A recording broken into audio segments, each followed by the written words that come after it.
we go. Today's edition of the book club brings to you the novel The House of Doors. Now, we have done another novel by the same author some time ago, and I found it very intriguing.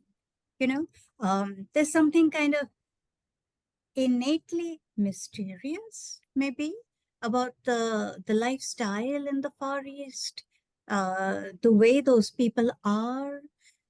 They seem to be a little inscrutable and impassive, you know.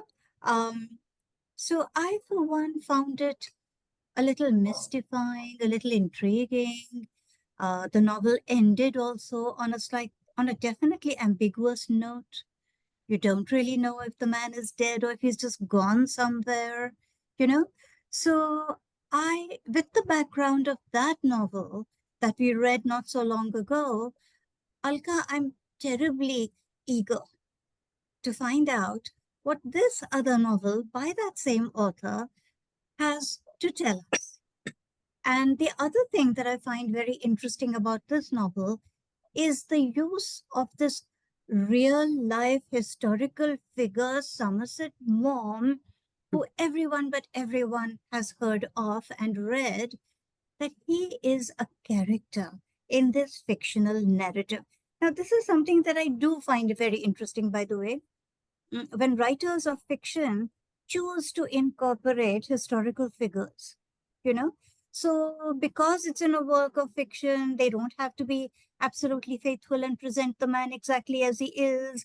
So there is that interplay of the historical figure as we know him and as he is presented in this fiction. So I don't know how it's going to play out in this novel. And so, Alka, the mic is yours. Come and tell us about the novel. Thank you. Thank you so much, Mohini. So, good evening, everybody, and thank you, Mohini, for your introduction. So, today I'll be talking about The House of Doors, which is written by Twan Eng. Now, those of you who have read the book, I'm not sure how many have, those of you who have read it may understand the significance of the image which you see on the screen in front of you of the doors. And I hope those who haven't will understand later. We can talk about it maybe a little bit later. So to start off with, first, I'll talk about the author. Now, the author Tan Twan Eng was born in Penang in 1972, and he grew up in Kuala Lumpur. He writes in English, so which is nice because what we read are actually his very own words without the middleman of a translator. Tan studied law at the University of London and later worked as an advocate and a solicitor in intellectual property law in one of a very prestigious law firms in Kuala Lumpur before giving it all up and becoming a full-time writer. Now he's written 3 books so far, and he calls it his Southeast Asian trilogy. And he says the one thing that all his plot lines have in common is that they talk about events that are slowly being forgotten, especially by the younger generation. Maybe some of us from our generation might remember, but the youngsters normally don't. So his first book was The Gift of Rain, which was published in 2007 and was longlisted for the Man Booker Prize. His best-known book, which Mohini was probably talking about, is The Garden of Evening Mists, which was published in 2012. Now, it was shortlisted for the Booker. It won the Man Asian Literary Prize and the Walter Scott Prize. So he became the first Malaysian to be recognized by all the 3 awards. The House of Doors is his 3rd novel. It was published in 2023 and was also longlisted for the Booker and shortlisted for the Walter Scott Prize. He's one of the first, he's one of the judges for the International Booker Prize of 2023, and he's the first Malaysian author to have been appointed to that role. Now, in one of his interviews, he has said that his parents, like all Asian parents, were not at all happy when he gave up his very promising law career to become a writer. And he said that it's only after that his first book got longlisted that they said, okay, fine, maybe it was not such a bad decision after all. So before talking about the book, let me tell you a little bit about how Tan Twan Eng started on it. Now, all of you have talked about Somerset Maugham, which of course everybody knows about. But the starting point of the book was Dr. Sun Yat-sen, who is also a historical figure, which many of you may not know about. So he said, Tan Twan Eng says he wanted to write about Dr. Sun Yat-sen because Tan's father grew up on the same street in Malaya where Dr. Sun Yat-sen used to live. Now, I used to keep hearing his father talk about his childhood and referencing Sun Yat-sen. Now, Dr. Sun Yat-sen is a very well-known name in Southeast Asia. And in fact, there's an entire museum dedicated to him in Singapore. He is considered to be the father of modern China, and he spent years trying to get support for his revolt against the Qing dynasty, which had been ruling China for many, many years. Eventually, he did succeed, and he became the first provisional president of the Republic of China. So he's also a very important, well-known historical figure.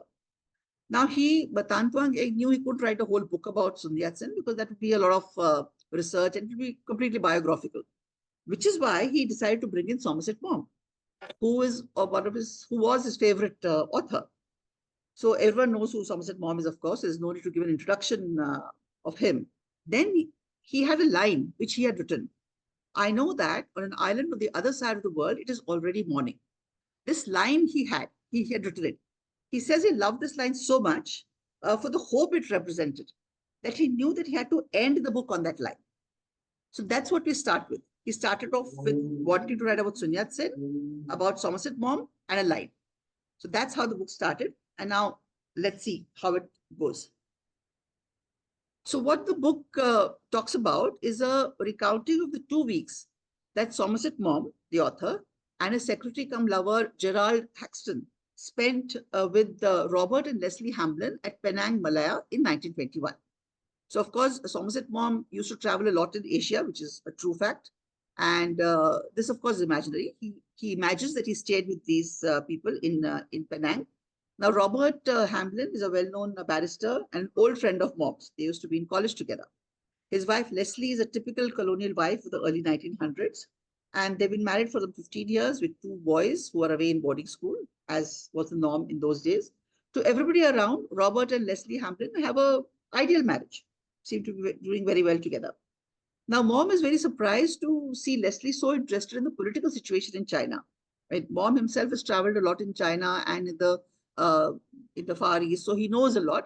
But he is surprised that a colonial woman like Leslie is interested, and in China, and in Dr. Sun Yat-sen, the revolutionary who overthrew China in Chinese government in 1911.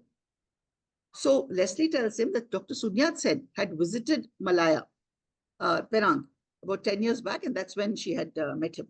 Now, as Leslie becomes more comfortable and starts understanding, knowing about Maugham, she decides to tell him her story, even though she knows that as Maugham is very fond of doing, he is going to put her in her story, and then probably her story will be known by everyone else. So it will no longer be her story, it will not be a secret anymore. Despite that, she decides to tell him. She tells him that what happened 10 years back when Sun Yat-sen had visited Penang. She says at that time she found out that her husband Robert is a closet homosexual and that he's having an affair with this Chinese law clerk. Okay? Her best friend called Ethel Proudlock, she has shot and killed a man who Leslie knows she's been having an affair with, but who everybody thinks that she was trying to defend herself, he was trying to rape her. And this lady, Ethel Proudlock, is actually tried and convicted of murder. And Leslie herself is having an affair with Dr. Sun Yat-sen's close associate, a Dr. Arthur Lowe. They used to meet at a house which Arthur had owned. Right now, Arthur was a collector of doors. He used to collect door panels. He used to get them from places which are being, demolished, old clubhouses, old temples, etc. He used to collect them and he used to store them in this house which he had, which nobody was living in, it was just there. So all those the house had all his doors hung on the walls and they were hung from the ceiling.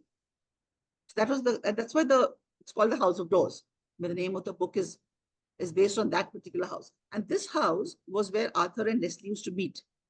And this house was Leslie's sanctuary, where she could escape from her world and be herself. And this was where she and Arthur found a great, great love.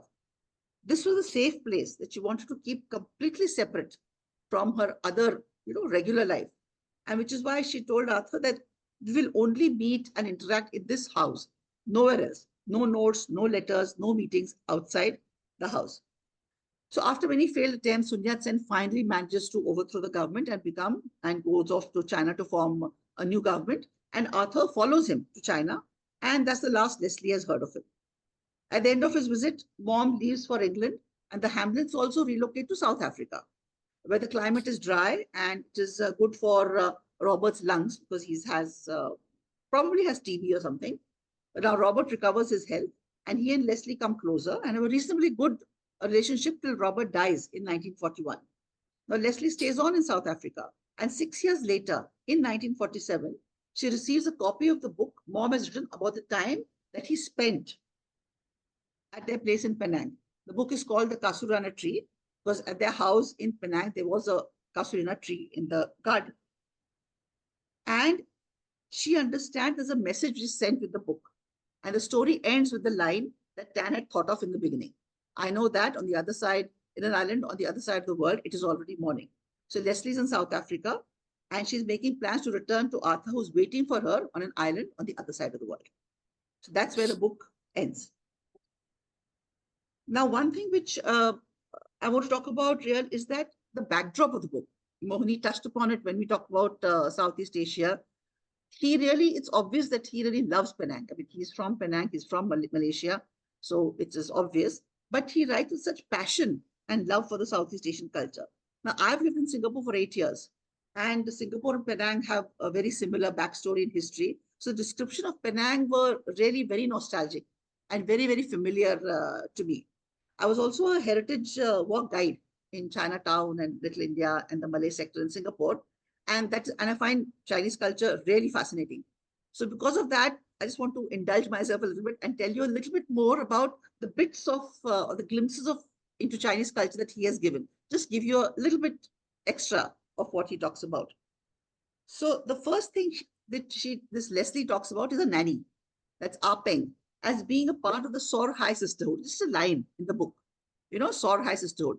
But it is such a fascinating thing. In fact, in my walk, there's a temple that I used to dedicate almost 15 minutes to this particular topic. So I just thought I must tell you a little bit about it. It's really interesting. So what happened was in the late 19th century, Confucianism was prevalent in China. And one of the things that Confucius had said was that women indeed are human beings, but they are of a lower state than men and can never attain to full equality with them. Okay, so that was the norm. It was a very male-dominated society, and women were given little or no importance. During this period, there were some rural Cantonese women who discovered financial independence as silk spinners. So they started earning money. Right now, with earning power, some of them said, "Look, we don't want to be beholden to husbands. We are our own person in our own right." And they refused the traditional place of society, which was to rely on the provision of a husband. Instead, they swore themselves into celibacy, and they became sorhai, meaning those who bun up their hair. Now, at that time, bunning up the hair was a sign of a married lady. So they said, no, we are going to bun up our hair. We don't care. We don't want a husband, but we are independent in our own rights. So that is what they called it, the Sorhai sisterhood. And it was sisterhood because all these women got together, they were very tight. So this technically, of course, cast them out of their families in China. And many of them, therefore, moved to the British colonies to work because there they were given, they were treated as labor. They were not expected to be someone's, daughter or wife or mother. They were independent, their own right, they could work. So that's why many of them went there. And they worked mostly as samsui women, which is they're the construction workers, which is this photo out here you can see, or as amas, which is the nannies. So Ah Peng was an ama, which is why she was a Sorhai sister. Now, I used to conduct a street art walk in Chinatown in Singapore, and the Samsui women and the amas are celebrated through murals. So this one is a mural of the Samsui women. This one is a mural of the ama, which is what was there in Singapore. And there's also a bakery in Singapore called Keong Saik Bakery, which has a signature delicacy as a Sorhai bun, which is this one. It's called because it looks like the rolled up bun of a Sorhai woman.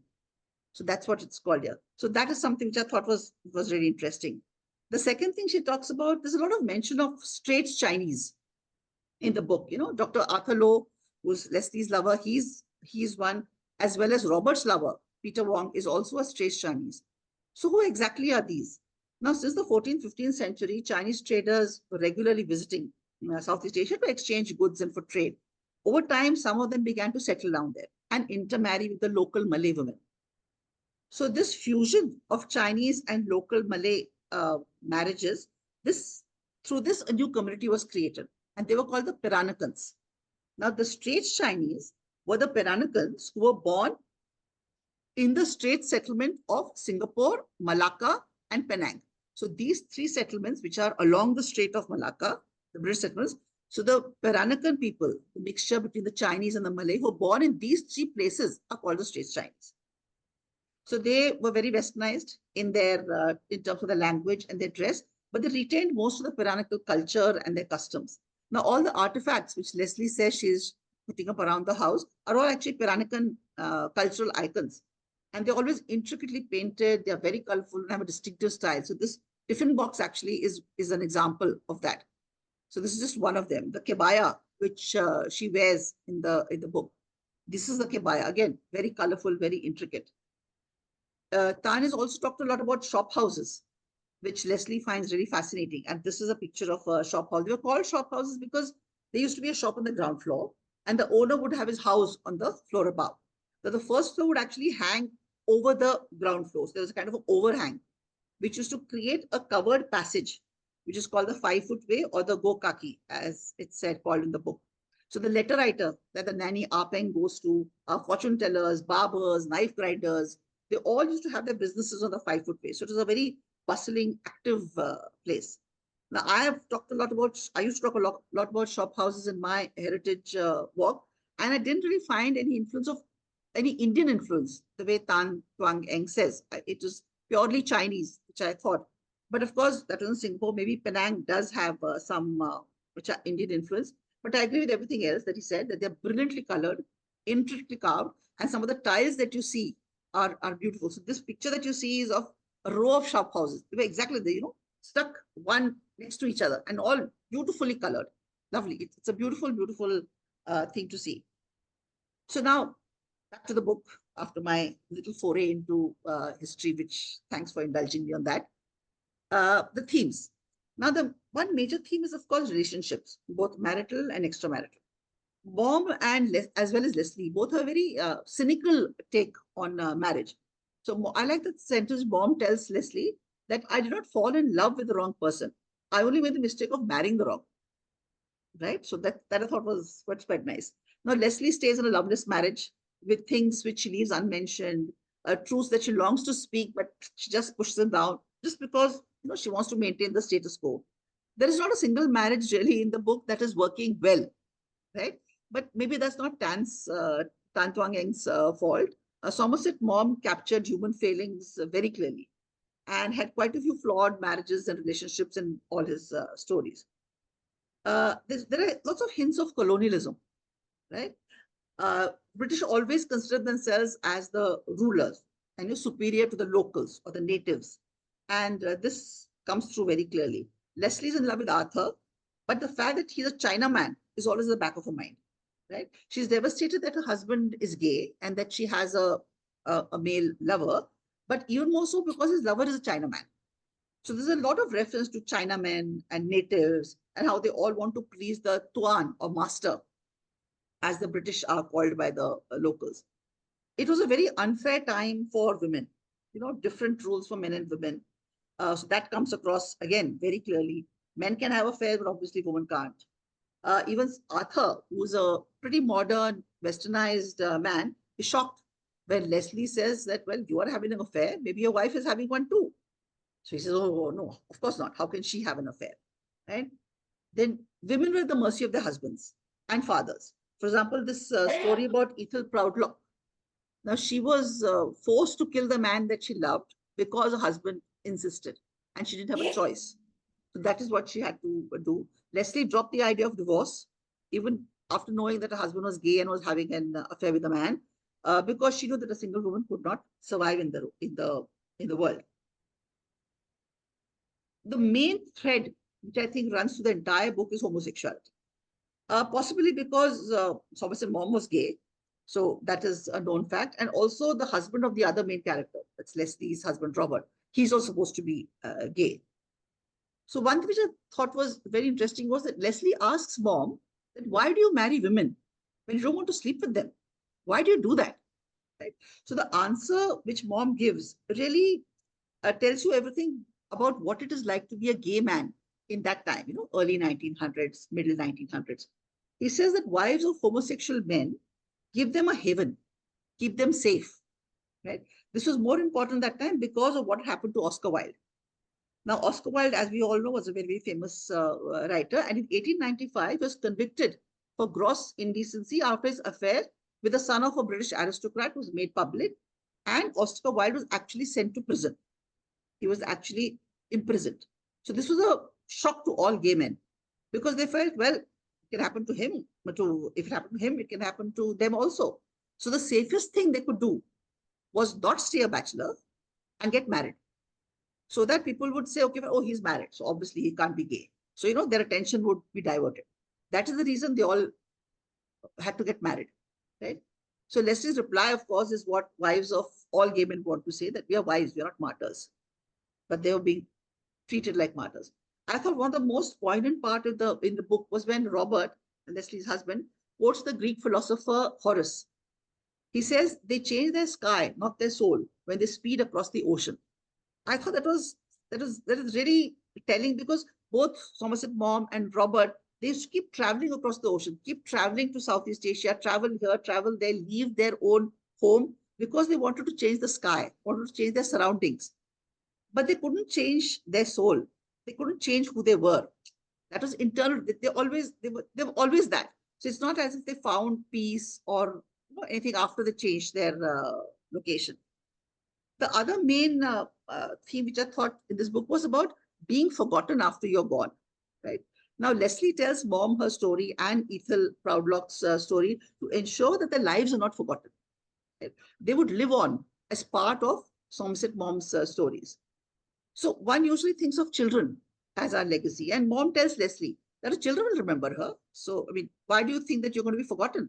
But what she says is really true, and she says that your children remember you as they see you, right? But who you were, what you thought, your fears, your passions, your dreams, they will all die unless you pass them on or pass them on to someone or they're passed on. So that I thought was very true. And this line that she said, what Leslie said is to love and be loved and yet not let anyone know about it. And every trace of that love obliterated when you're gone. No one would ever know that it had ever existed, that it had given you great joy. So she was talking about hers and Arthur's love when she's talking to Thomas Mom. And I think this is what she was scared about. That, she's had this beautiful experience, which no one will know because it's a secret, right? And no one will know what it meant to her and how much joy, how much happiness she got because of that. And I think because of that, she told her story to Somerset Maugham because she wanted to immortalize it through her stories. Now, Arthur had given one of the door panels from his house. He had given it to Leslie as a parting gift before he left for China. So I had sent the description of that door panel to a friend of mine, Uma. She's a painter. And I asked her to paint what she imagined from that description. And this is what she painted, right? And I think it's beautiful.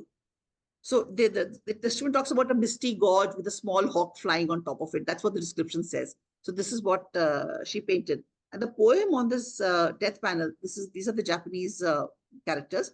The translation is evanescent path of dreams in the summer night. Oh, bird of the mountain, carry my name beyond the clouds.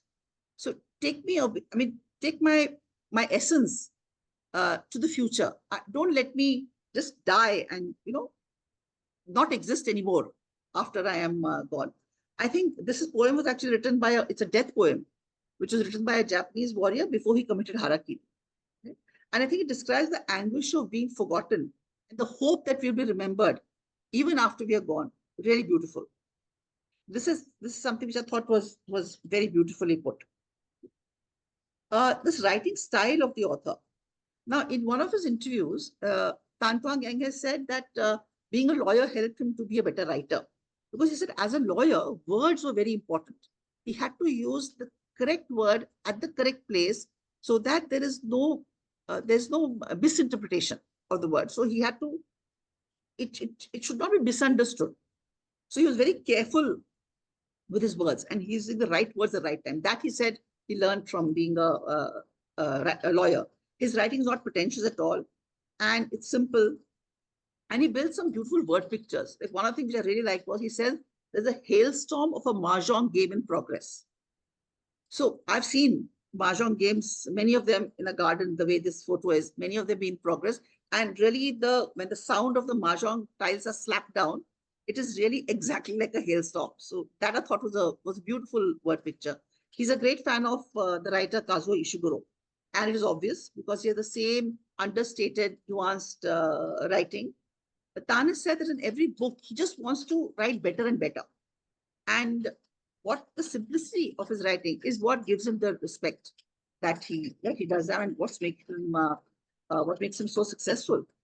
Right? He says in an interview that he doesn't really write for any audience. Like he doesn't say, okay, this is for this particular person, or this is what my audience will look like. But he says, I write because I just want to get better and better at my craft. He says, I'm a writer. My job is writing. So I should just do that. In every single book, I should just do that better and better. Fact and fiction is masterfully interwoven, which is true exactly what we talked about in the beginning. Tan loves mom's books, and mom is, of course, the unqualified master of the thinly disguised fictionalization of events. Right? Mom has said himself, in fact, it's there in the beginning of the book. He says, fact and fiction are so intermingled in my work that now, looking back on it, I can hardly distinguish one from the other. So that is a Thomas's mom has many times in his book used real names of real people. Sometimes it has caused issues, but sometimes he says that people get angry that why have I not used their name? Just so that people know that the story is about them. So it works both ways. Sunyat sensed life and times as a revolutionary, as a fundraiser in Singapore and in Penang. Mom's travels in the East, his books, which he has written, Ethel Proudlock's trial. So it actually happened. Got the snippet of the newspaper out here. All these are events which really, really happened. Okay, he's taken a little bit of license with the fact about the year. Like, for example, Ethel Proudlock's trial was maybe a year or two earlier to when mom is supposed to come, but it did happen. That is all fact. And they're all woven so beautifully into the fiction that, as you said, really the line blurs. I really love the way that Twan has brought in Robert and Leslie into mom's story, The Letter. Now, I had read the story, The Letter, many, many years back. And after reading this book, I read it again. And in that, I really thought in the book, I mean, in case you guys haven't read it, the book is actually almost the same story as Ethel Proudlock's trial. That there's a lady who's having an affair with a guy, and he comes and she shoots him and things like that. So there he's given Leslie, he's made the murderess's name as Leslie. So that's how he's interwoven that. So I mean, I really thought that mom must have written the story after he stayed with Robert and Leslie, even though I know that it's all not true. Robert and Leslie are actually figments of the author's mind, but still the way he has done it, for a minute you think, oh yeah, I know that's how he wrote the story. So that I think was beautifully done. And because Somerset Maugham is his favorite writer, he's learned from the best. The other thing which he talks about is the first person, third person. Now, he writes in the first person for Leslie, and he writes the third person for everyone else, right? He wants the story to be told from the perspective of a colonial woman staying in Penang, which is why Leslie speaks to us herself in her own words. The skill of the writer is that even when it is in first person, and even when Leslie is actually speaking to us directly, she still does not open up fully as to who she is. Her words just emphasize the rigid boundaries and the contained world that she is living in. She is deeply in love with Arthur, but even when she's talking about it herself, she doesn't let herself go. Her words, like actions, are all contained. Now, this is so much like Ishiguro's writing. I remember I had presented The Remains of the Day, and this was one thing which I had talked about. Same thing in the book. The butler, Stevens, his narrative is also in the first person. but he doesn't really open up. You have to read between the lines to understand the depth and the emotion that the characters feel, which is, I think, a really skillful and a very hard thing to do in first person. In third person, it's easy, but first person is very difficult. It's a story within a story within a story. Tantwa Gang is very fond of flashbacks. I think all three of his books have a form of flashback. Here he uses actually two of them. So the book starts in 1947. It flashes back to 1921 and then flashes back further to 1911. So flashbacks can be confusing, but in this book, actually, they kept me riveted. Right? When he used to go forward to 1921, I used to wonder what's happening in 1911. So it was very exciting. Now, of course, I was wondering from the beginning what the significance of the lines drawn on the symbol in Momzuka. Now, this symbol is called the Hamsa, this particular symbol. And this is used, Somerset Maugham used to use it on all his books. So it was printed on the front page of all his books, which everybody knew. It was there. So when Leslie gets the book in 1947 in South Africa, she says that there are lines drawn. So she said there are black lines enclosing the symbol in a rectangle and a line drawn through the middle. So this is what I think it would have looked like. And what the significance is that she realizes it has been sent by Arthur because this is a door, right? This looks like a door. And it's Arthur telling her that the house of doors is now open. So please come back. I'm waiting for you. So it's clear to me at that time that Arthur had sent the book and he was telling her the house of doors was open. So I know that on the island, the other side of the world, it is already morning. So last line is apt because Leslie's in South Africa. She knows that in Penang, which is an island on the other side of the morning, it's morning. It's there that Arthur is waiting for her in the House of Doors. And finally, Leslie and Arthur's 36-year-old love story will finally get closure. So that, of course, makes me feel good because I love happy endings. And on that happy note, thank you all for listening so very patiently. That was so very interesting.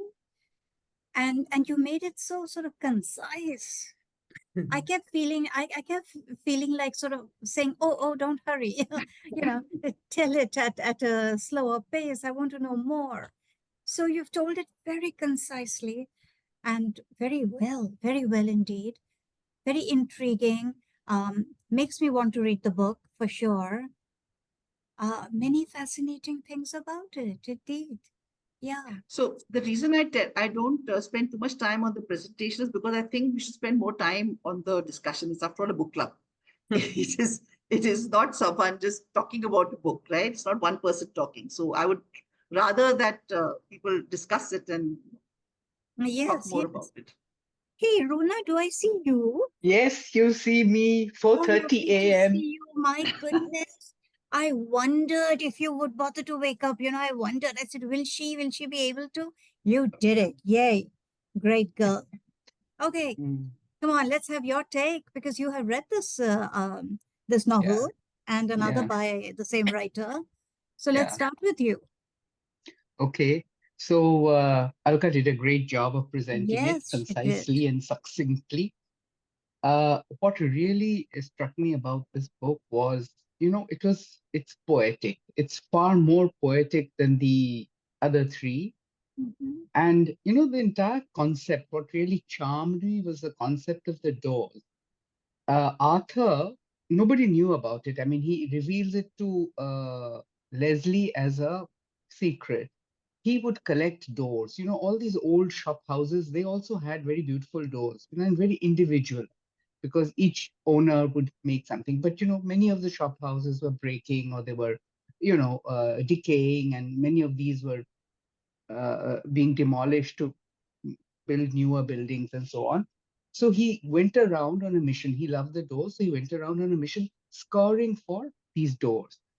And this whole concept of of buying a whole house, in the top floor there was a bedroom where Leslie and he used to meet, but the whole of the bottom floor was hung with doors on the walls and from the ceilings on fine wires.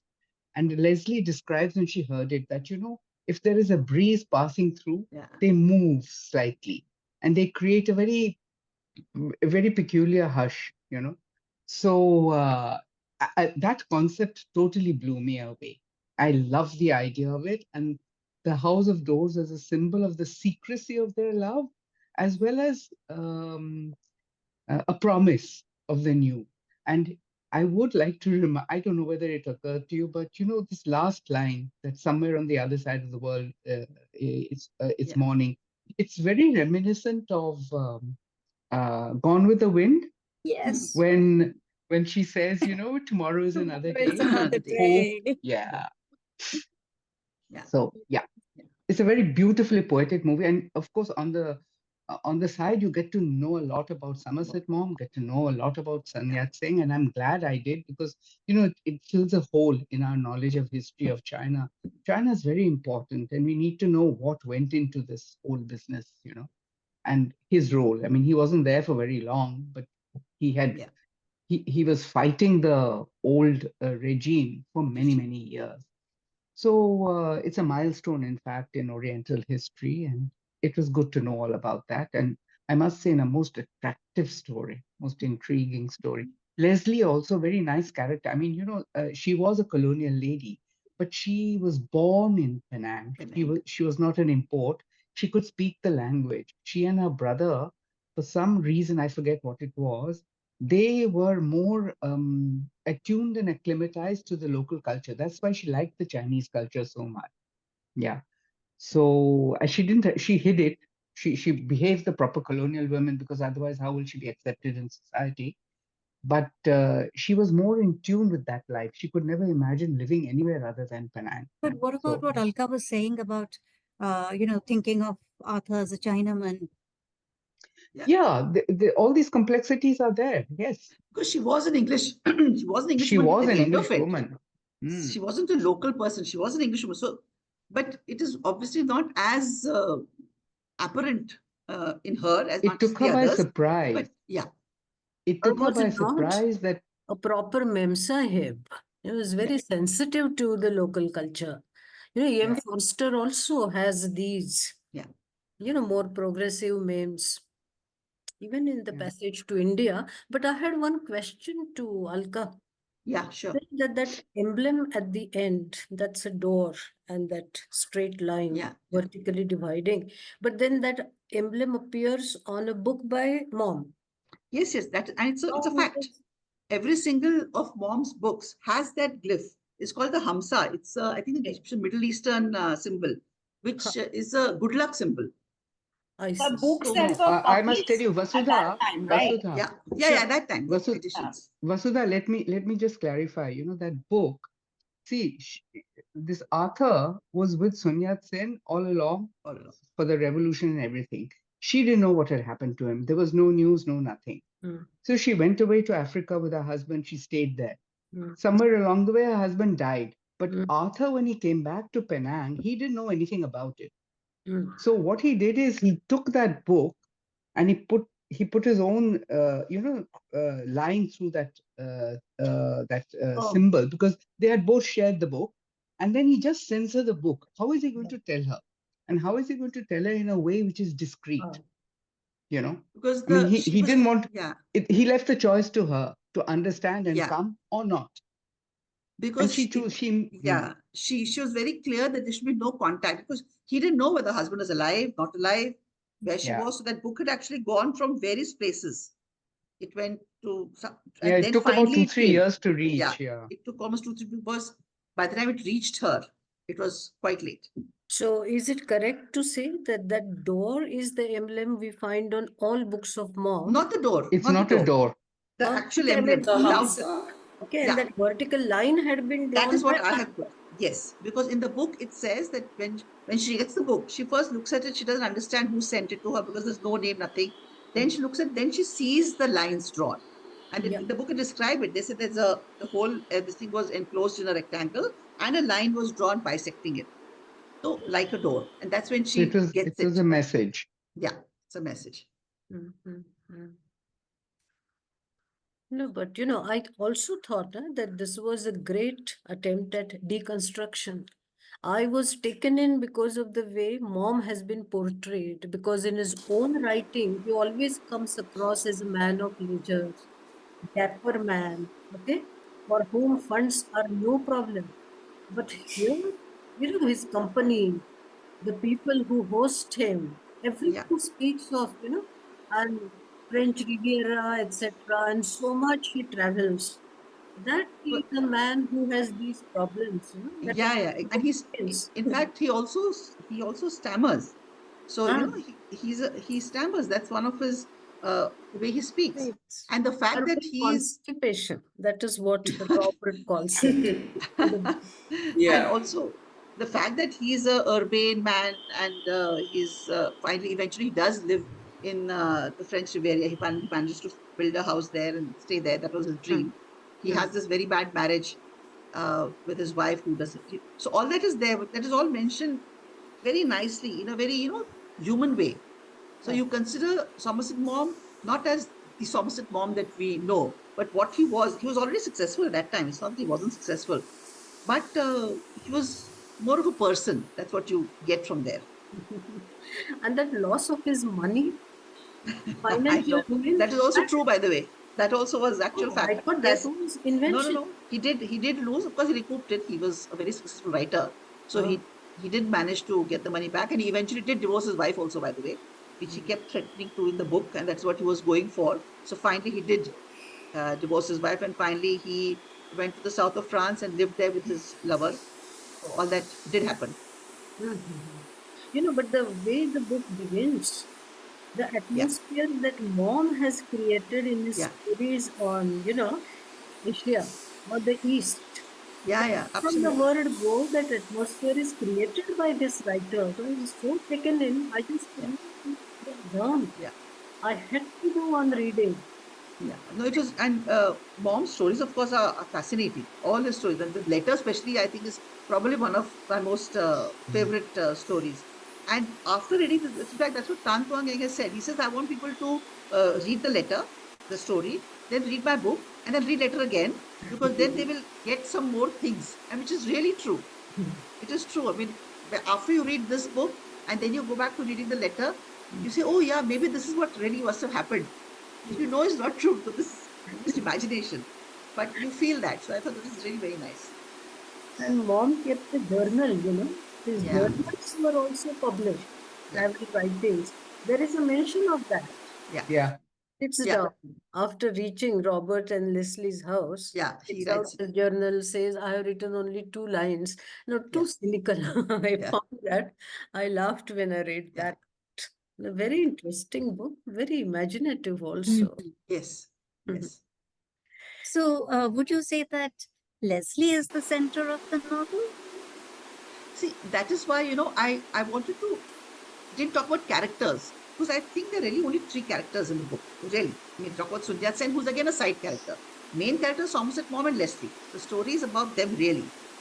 So She Leslie is ties because them together. it ties them together, and other characters are all kind of supplementary. So Hmm. Leslie is the main character to me, I feel, definitely. Yeah. But But it's a because she's, bipolar narrative, huh? There is no center. It has two centers. yeah, exactly. So Hmm? this is first person and third person. He always does that. So Mm. initially he had started writing everything in third person, but then he changed it. He said, no, I want to talk about Leslie in first person because it's from her point of view, what she thinks. That's what she feels. There is a way of writing in third person from the point of view of a character. We Yes. see that all the time. So, do you think that it really gains from having used the first person? Yes, Do I we get think it, Yes, more? yes. Yeah, yeah, yeah, because you definitely. also said that there's a lot of restraint, Yes, and in fact, they but exactly, and exactly like Kazu Ishiguro. I mean, to me, this sounds so much like him because and he loves. I mean, Tan Thuang Yang is a fan of Kazu Ishiguro. The same thing that you're talking something, but despite saying those words yourself, you still the undercurrents are there, which the reader is expected to get, and we do get it. It's not that we don't over time. That I think is I mean, I said the same thing when I was doing Remains of the Day. Very, very skillful thing to do. To not in first person to give dialogue to a person and yet not say the full thing, what you want to everything, say. not lay the soul bare. Yes. So the only one time when I think Leslie really lays her soul bare is when she says that line. She's talking about her love to Arthur. That is the only line in the whole book where she really, says what she really feels. Other than that, even with Arthur, all the interactions with Arthur also, none of them are those very lovey-dovey and It's very oblique, very, very oblique and very restrained. very oblique. Yeah. So But to start off like this with an, existing figure, yeah, yeah. borrowing the locale, is this a lesser form of creativity? No, I think it's a greater form of creativity No. because I think You're borrowing from what has been created you by are. someone I would not else. say borrowing. I would say you're using that as a backdrop, and you're putting in your own colors into it. So the Ah. background is that. So you are, and the way his, as I said, you have to read the letter after this now. All of you, I must highly recommend it. Read the letter now after you've read this book. Seriously, I said, oh yeah, that's how Somerset Maugham must have got the idea. But I said, no, it's not, because this didn't happen. He didn't stay with Robert and Leslie Hamlin. This is not what happened. But the way it's written, this juxtaposition is beautiful. So I think it's a very creative way of doing it. And he doesn't do it. I mean, in Garden of Evening Mist, he uses real life situations. What happened in Korea, what happened here in the Second World War. So situations, but in this particular case, he's used actual people, real life people, which I think is more difficult to do. Yeah, it's like putting rules in a game and making you play with, the Work with the around them. handicap. Yeah. Yeah. But you have the license. This is work of fiction, so you can play Exactly. You around. can play around. The That's what he rules are says very there. flexible. He has used like the Kasurani tree now. That particular book, or he talks about a book about China on the Chinese screen or something. That Yes. again, these are all valid, proper books by Somerset Maugham. It's just that he imagines there's a Kasurana tree in Robert and Leslie's garden, which is where there's a bench, and mom sits there under the bench, and that's where he writes the stories. But that's just something. So he's kind of taken the fact that there's a book called The Kasura Tree and then imagines the rest. One more thing there's this book called The Girl with the Pearl Earring, which is another very, very beautiful book. Which again, this author, what's her name? Tracy Chevalier. So she imagines this painting. There's a painting, a real life painting by Vermeer called The Girl with the Pearl Earring. Very little is known about Vermeer. So she imagines the backstory of the painting, which is fascinating. So that book is again one of my top favorite books. I like it. I really love it when authors can use their imagination to kind of flesh out things which is their own flesh, really. But it could happen. It could have happened. That's what I feel. I think it's really great. It's They do that. all right, but the creativity is of second order, I feel, as compared to the author who's creating something fresh, anew. No. When No? you see, even a so-called fresh author is using elements from real life to create, right? Ah. So no creative writer is actually, unless you're writing fantasy, Yeah. unless you're writing pure fantasy, you create a new world, you're like a Tolkien or something. But otherwise you're taking, and everybody, all authors, notice characterizations, character traits, little incidents which they build in and flesh out. That's the raw material for all books, for all That is what, creativity. Runa, that's what Alka said herself right now, that between Yeah. fact and fiction, the difference vanishes. You really Yeah. think about it. But Yeah. what So I am looking at is deconstruction. You take an existing piece of literature and you deconstruct it, you decenter it. Okay, that is lesser creativity, No, according but to me. where if is you the say that, existing? Vasudha, Somerset Maugham does that all the time. All his stories. I mean, you see the letter. Yeah. It is taken directly from Ethel Proudlock's trial. It's exactly the same story. Exactly. Or the Sadie Thompson, The Rain. Yeah. He lived. It was an when actual story. Yeah. There was an actual story. I mean, there's an actual person called Sadie Thompson. Fine. That is So, fine. Exactly. I have no issue Somerset with Maugham that. does that all the time. In fact, one of the things which people say against Somerset Maugham is that he just takes stories from real life and then writes it. Whereas he says that I don't just take it, I put my own spin on it. And that is what gives it that extra edge. And how well you give that extra edge is how good an How author good is. you are, yes. Yeah, yeah, No, and if you are a prolific writer and if you are your writing is your, yeah, occupation, full-time occupation, you have to do this. yeah, yeah. That's not my point at all. Okay, Sheena, unlike you to be so quiet. Because I think that between the two of them, Runa and Alka have covered everything, Ah. just about. Any comment on how you enjoyed the novel or didn't? I enjoyed it, yeah. I Mhm. enjoyed. In fact, I've read all three of Stan Yeah. Twan Yeah. Eng's books. In fact, I got the book from Mashina first. I mean, she suggested, so I read the book and I liked it so much that I bought it myself and I read it again for the presentation. That's when you said, I said, yeah, I have no problem presenting it, but I really loved it. and he's such a good author that I'm waiting for his fourth book. Fourth book, which he said Yeah. apparently is not going to be Southeast Asia, but he said that now I'll be moving to a different part of Asia. Asia still, because I love the whole milieu a lot, but that's what he said. Maybe India, who knows? Maybe, let's hope. Yeah. Uh, But I didn't even like that, somehow I didn't like this Leslie character. So can you convince yeah, me otherwise? Because I don't know why I didn't like her. I just felt she was extremely bland. But that's shallow. the whole point. No, I mean, she came across because she wasn't saying anything about herself, which is Yes, why. yes. But if you think about it, the actions, some of her actions were not bland at all. She They was were the not one going bland. well the She was kebaya. She was wearing extremely the kebaya and self. going here and there. So She was extremely, what is that word? Self, Contained, not contained. Her instincts for preservation yeah, are yeah. very fine. self-preservation. Yes. Yeah, yeah. And See, that was something which she had to do. so it comes Because as a bit of a Robert would have dumped her had she 100%. chosen, because it was a man's world. So she had to keep quiet and lump everything. In fact, if you remember, she also talks about it. Her mother used to run a boarding house in Penang, and she says one of the ladies who was there as a tenant, or so to speak, was a widow, or sorry, was a someone who's had divorced, divorcee.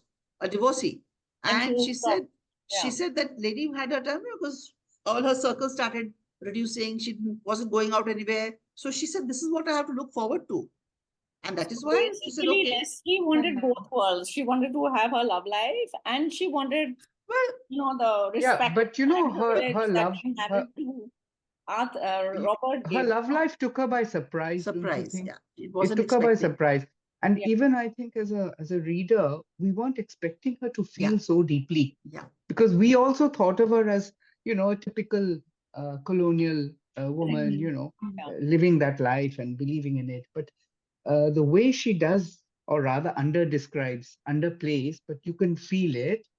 Her love for Arthur, she was really something. Was I really mean, It strong. they was, but she created a didn't get carried away in the sense that she was very careful about it.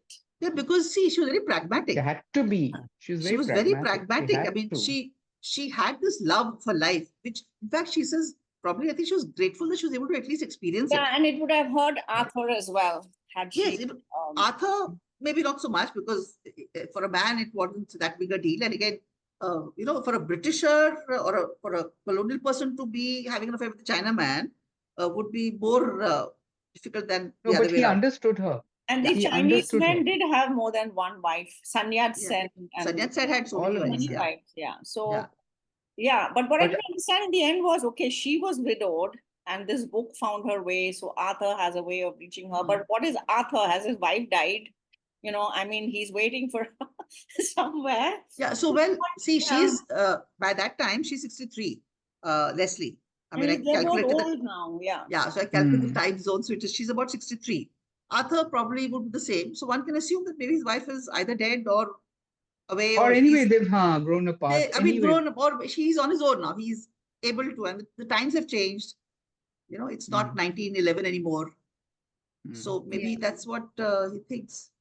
But I mean, Sheena, what you were saying about her instincts for self-preservation and all that, I think you've read so much literature about women having to be very careful Yeah, about their reputation, about their place in society. yeah, yeah, Jane Austen, for God's sake, yeah. yeah, a woman is very quickly um, eased out of malign. her position in society. She becomes a Those days, nonentity. yeah. She becomes ignored. Yeah. Uh, that was reality. And it was reality till very recently, I would say. Very recently. Yeah, Even and I now, also, as a kid, I remember this lawyer had come to see my father, and my father only said that there's a lawyer coming, and please take out such and such book for me. I want to. We didn't know it was a woman. We didn't know that she was a divorcee. So when I discovered that it was a woman, a pretty good looking woman too, youngish, 30-ish, and I was to carry the tea out, and my mom was just telling us, "Oh, this is so and so, and we met and all that." And that she's divorced. And I actually wanted to see this divorcee. yeah. I mean, how mm, sick it sounds today. But at that time, it was unusual a thing.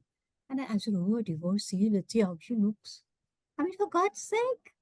But there it is, that stigma was very much there. Stigma was there, and actually, even Leslie wasn't really expecting, as I was saying, because when she goes and meets Ethel Proudlock in Kuala Lumpur, and she's talking to her earlier, that time Ethel tells her that I'm having an affair with this guy, Mhm, and she's shocked. She tells her, "Don't do that. What are you doing? This is mhm. not something you should be doing. Break it off. Stop it." So she's really she's never had an affair. she's very Right? conventional. She's very conventional. But She has she a was thing. also protecting her love. I mean, Yeah, it was not just self-preservation, it yeah. was also preserving. Otherwise, that would have broken immediately also. And she goes Secrecy through a was lot, vital. Leslie. Like she loses one of her sons in the war. Yeah, You know, Yeah, later on, yes. yeah. so Yeah. in World War II. In So yeah. yeah.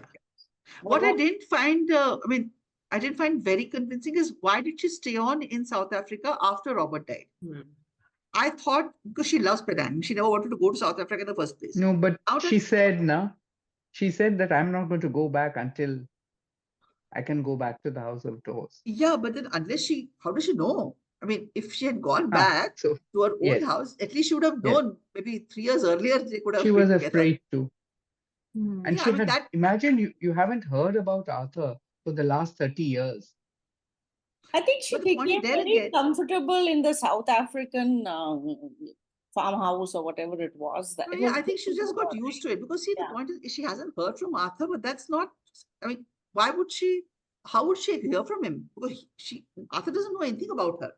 So if Yeah. Arthur had come back and talked to her the way she talks to his father, in the beginning to find out about Arthur. So like that, if Arthur has talked to somebody around and say, okay, where is she? But Arthur can't do that too blatantly also because it will cause suspicions. Like it happened when she talked to Arthur's father, and the father said that, Mm. "How do you know that So that is where she gave I herself gave away.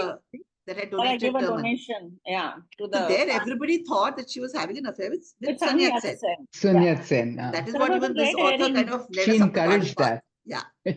I think guys whoever has not read the book should read it. I think so. I think so. Yeah. Yes. Who It hasn't Those read was a it? very good Moni, question and a Autumn? very good observation about the self-preservation instinct of Leslie. It made me think about a character that has been created by E.M. Forster in Passage to India. Uh-huh. Adela. Adela Quested.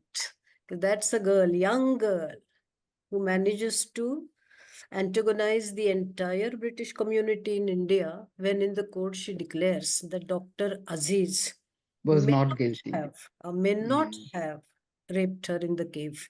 That is the Mm. focal point of the novel. She says, no, I'm not sure. And she's It asked, wasn't even sure whether she was raped. Exactly. ah, It's It- also she, nebulous. but then she remained true to her conviction. She didn't have Yes, these doubts about what would happen to me and who will marry me and how, if I remain single, what happens, right? So yes. there But I were think probably a difference between that and less is if you're married and we have children, that kind of changes your thing. So I think Leslie had much more to lose her Adela entire went back life. to England.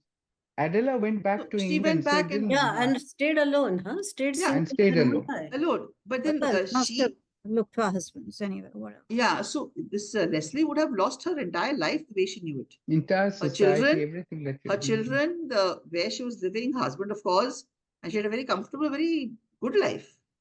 So I mean, I don't blame her for So good keeping it that a she could secret. not give it up. See, selfish also. I like the shock value in the book.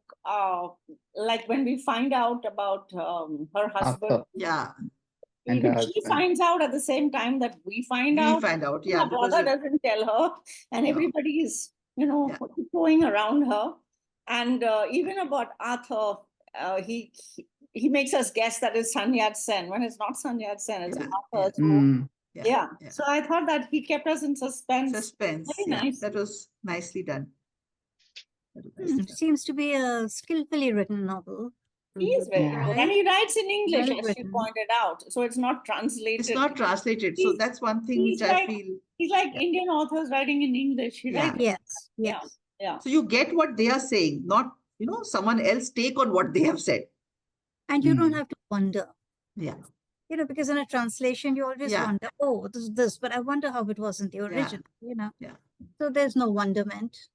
You have it straight from the horse's mouth. So, Hey, there is Yeah. one question in my mind when we today look back at the past.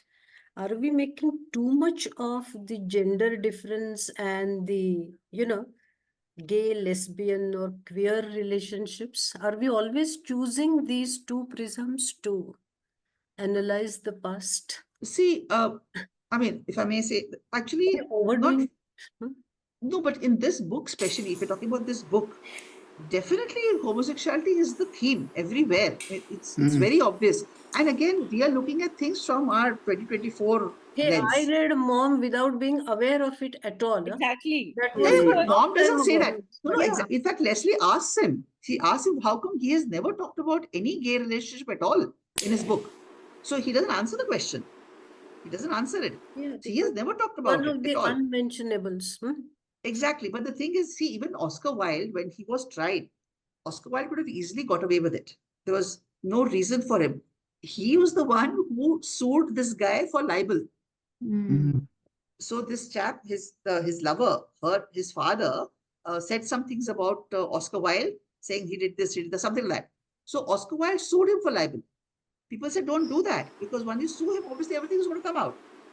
And then everything came out. And then they had to catch him because it was against the law. So that's why in fact, his lover went off to France. Everybody used to just go away. That's what Robert came to Penang. Somerset Maugham keeps traveling. His lover, Gerald, was not allowed to go back to the UK because again he was caught in doing some of gross indecency, and so he was banned from England. So he used to go to the US, and Somerset Maugham used to go to the US to meet him, just come back to the UK, stay for a few months, and again leave, which is another point of contention between him and his wife. And isn't So- it true that the East, now I'm talking of India and the further East, was known to be sort of more lenient Yeah, definitely. in these sexual norms? And Yes. they say Even E.M. the Forster came to continent. India. Yeah. I mean, But that would be pre-colonial times, right? By Yeah. the time the British came, they brought their set of ethics, which were quite Yeah, different. Yeah, true, but true. they were But it correct. was recognized. It It was was always recognized and- recognized that this relationship had its own validity. Yeah. Yeah. And yeah, again, that it exists. I mean, let's say in the West, they were in denial, yeah, Yes. that it Greeks talk can't be, about it it. isn't. it was a And very if it is, common then thing. it's unhealthy and crazy and mad Yeah. and all No, that. that's all Victorian, Christian. But Yeah. That's all also Victorian and denial, So Mohini. Sorry? E.M. Forster, I mean, I remember one of my professors saying that E.M. Forster came to India to practice his homosexuality. I mean, he Mm. put it that bluntly. Oh, Not for any other reason, but just to practice his homosexuality because he could in India. he was actually helped by the Maharaja of Devas, who procured men for him. Mm. Yeah, Okay.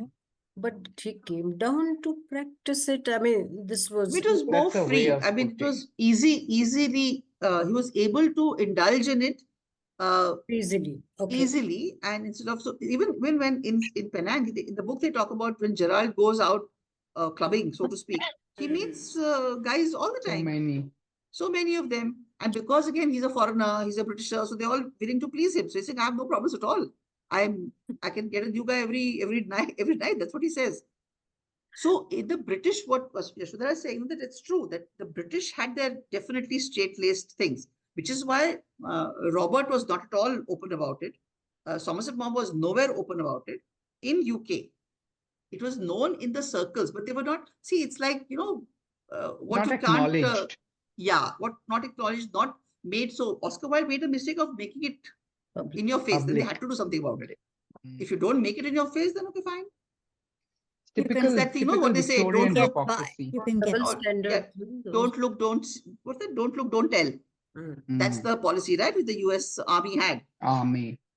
So let's not just keep it away. Like in Singapore, they do have a law for against homosexuality, but nothing for lesbianism, because they say it doesn't exist.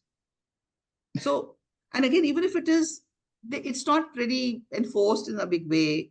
But I'm sure there are people there. But there's one, flag, multicolored flag somewhere in one corner in a shop somewhere, just to think. But as long as you don't, and that's, I think, the pragmatic way of doing it. As long as you don't go overboard with it and don't thrust it in our faces, And sort of stay do what you under want. the radar.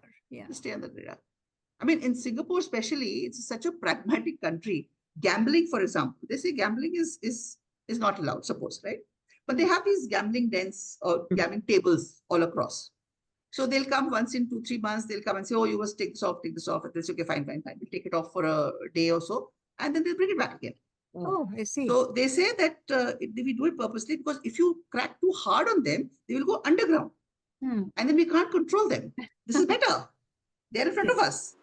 So it's okay. We know. They also know we'll come. Okay, fine. Just take it off. The red light area is very, very, very organized.